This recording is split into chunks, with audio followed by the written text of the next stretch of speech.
हामी छोरी मान्छेले चाहिँ कहिले चाहिँ दिल खोलेर बोल्ने त माइती घरमा सानो छन्जेल बोल्यो थुतुनु नचला भनेर बाउले लौराले सट्याइहाल्थ्यो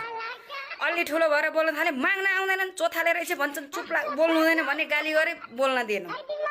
अनि 15 पैर 16 मा टेक्दा बिहे गरेर पठाइदिए घर गएपछि बुहारी भइयो अब बोल्न त्यत्तिकै डर भएको सासूको डर ससुराको डर सबैका डर बोल्नै दिएनन् बुहारी भएर बोल्नु हुँदैन भने बोल्नै दिएनन् डर पनि लाग्यो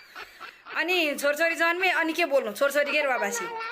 अनि कहिले बोल्नु अनि अब छोराछोरी हुर्केर ल मम्मी मनमा लागेको कुरा बोल्नु म छु सपोर्ट गर्ने भनेर अब छोराछोरीले भन्न थाले अनि टिकटकका साथीहरू आएर चोट थाले कति कराकी कति बेजत गरे कि पोक्सिनी कति कराउन सके कि भनेर गाली गर्छन् अनि अब मर्ने बेला 2-4 शब्द बोल्न नि नपाउनु मनमा लागेको कुरो कहिले बोल्नु के अनि भोलिपछि के गरी प्यारलेस भयो थल पर बोल्न सकेन भने कहिले बोल्नु त नबोली मर्नु म त बोल्छु साथीहरू गाली गरे नि गर्नु बोल्ने नै हो म त अब त पेटभरि बोल्ने नमरुन्जेल बोल्ने टिकटक चल्यो भने अनि हामी छोरी मान्छेले चाहिँ कहिले चाहिँ दिल खोलेर